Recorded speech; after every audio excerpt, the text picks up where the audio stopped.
This episode of Playing on a Budget is brought to you by CoolStuffInc.com, the #1 source of games and gaming accessories, and by GatheringMagic.com, the #1 source of Magic the Gathering news and articles.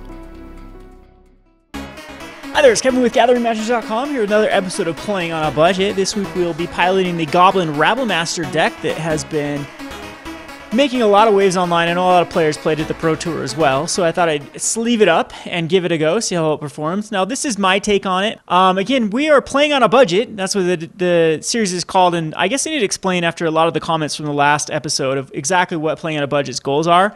What we've done is we've set aside a $100 budget. That's why it's called playing on a budget, because the budget we specify is for $100. Had a lot of comments last time that Bramaz wasn't a budget card, that Mutavault wasn't a budget card, yada, yada, yada. But, I mean, the whole idea of this is that we're going to build a competitive deck for under $100. And that's what I did last week. That's what I've done for the past year and a half now with Cool Stuff and Gathering Magic, is build $100 decks. So if I do have any excess money left over in the budget, I will use it. And that's what I did with the last deck with putting in the Mutavault and the Bramazes. So you're going to find Mutavaults in this deck as well. And you do not need them. Let me repeat, you do not need Mutavaults. If you want to make this a $50 deck, you take out the 2 Mutavaults, and then it's down, another $40 off the price tag. So Mutavaults are just kind of nice in here because they do have synergy with Goblin Rabblemaster. They do give you ways to attack in for that last bit of damage after they've cleared your board with the UI control type decks. So anywho, I don't want people to get caught up on that this is a $20 card and doesn't deserve to be in a budget deck. We've made room for it with the rest of the cards not costing us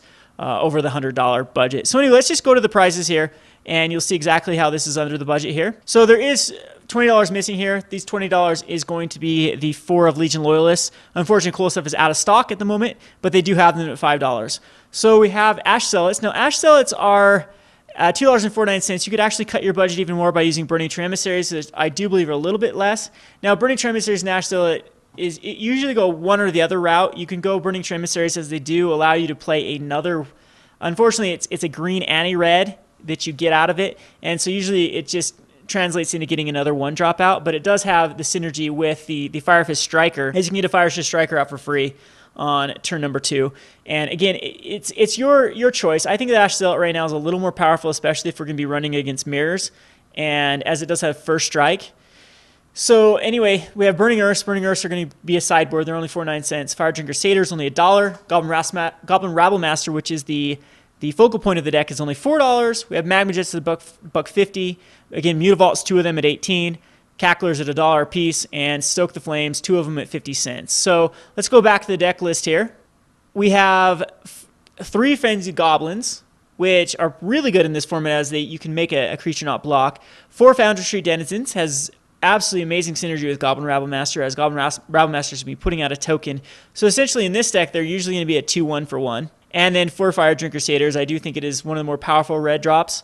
A lot of times these are going to be the first ones sided out against the mirrors or any other sort of aggressive, and you'll bring in Shocks or Magma Jets. On the 2-drop slot, we are a little bit light, but again, a lot of times turn 2 is going to be used for putting out 2 1-drops. Again, that's where I think it's got kind of the advantage over Burning Emissary, as maybe Ash Zealot could be either 2 1-drops second turn or an Ash Zealot rather than a Burning Emissary.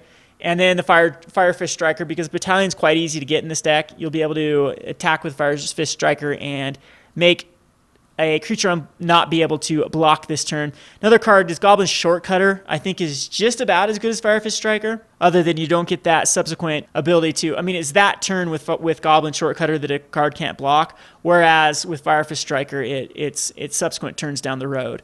So anyway, our 3-drop is Goblin Rabblemaster, which is the most powerful card in the deck. And then we are a kind of a red deck wins type strategy, so we do need a little bit of burn. So I chose to do 2 Stoke the Flames, 4 Lightning Strikes. I've seen people do it the other way around, as Stoke the Flames is quite easy to actually convoke into.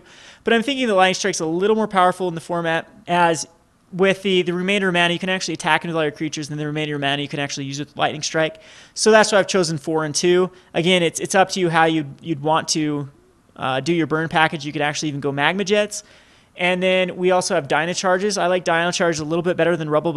Yes, Rabble a lot of times saves your creature, but since we are a Blitz deck, I think the Dynacharge just has a lot more potential, as if you have 3 creatures out, that's 6 damage versus just 3 damage from the Rabble.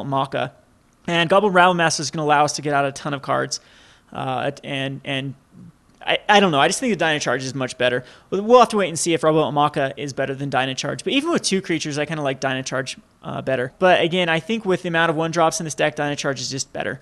So onto the sideboard, against the mirror matchups, we're going to bring Electrickery. It takes care of elves. It takes care of a lot of like Firedrinker Satyrs, Foundry, Denizen, stuff like that. On our opponent's side, we have shocks to deal with any 2 toughness creature, or it can just go to the face, and Magma Jet. So again, when we go to the mirror, we're going to take out a lot of our weaker cards like Firedrinker Satyr, and maybe even like Rakdos Cackler, and we turn it into more of a mid-range strategy with Goblin Rabblemaster. Shocks and Magma Jets also get rid of their Goblin Rabblemaster, so anywho, that's the strategy behind it. And then we have 3 Burning Earths. I think that Burning Earths are very, very underrated in the format right now. Jund Planeswalker plays basically 0 basic lands. We have a lot of the even black devotion decks that are splashing in color that if you're looking at black-white, they play 4 of Godless Shrines, 4 of Temple of Silences, and 4 of Caves of Koios. Some of them are even putting in, of course, Mutavaults are in that list, and that means that Burning Earth you can actually bring in versus a deck like that and still get a lot of value out of it. And as a 4, it comes out perfect. You've put a lot of pressure on them. They've had to kill a lot of stuff, and you can just drop this. Again, it's really in here for the Jund Planeswalker list, and there's some Nihilists that are very greedy. There is, I mean, even, like I said, 2-color decks are very greedy at this point. So Burning Earth is a great sideboard card. It shined last time at about around this time, right before rotation, when there was tons of lands to choose from to actually make 3 and 4 color deck viable, and Burning Earth just completely shut down those strategies. So I'm going to include it in there for that reason again. And hopefully we actually see its value in these upcoming matches. So anyway, that's just a gist of it. Very easy deck to pilot. You're going to be just blitzing, so a lot of times just turning those cards sideways and hoping you actually break through your opponent's defenses.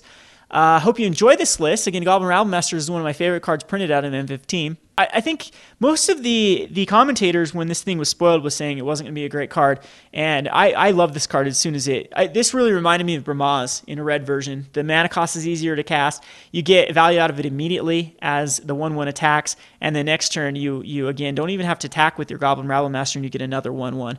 So in playtesting this card, absolutely loved it. Playing it in Limited, I've loved it. I haven't played it in Standard yet, so this is my first time with it to see how well it does.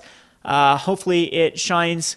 I mean, the pros played it at M15, so Pro Tour M15, so I guarantee this card is going to be our MVP in our deck. Anyway, this has been Kevin with GatheringMagic.com. Thanks for watching.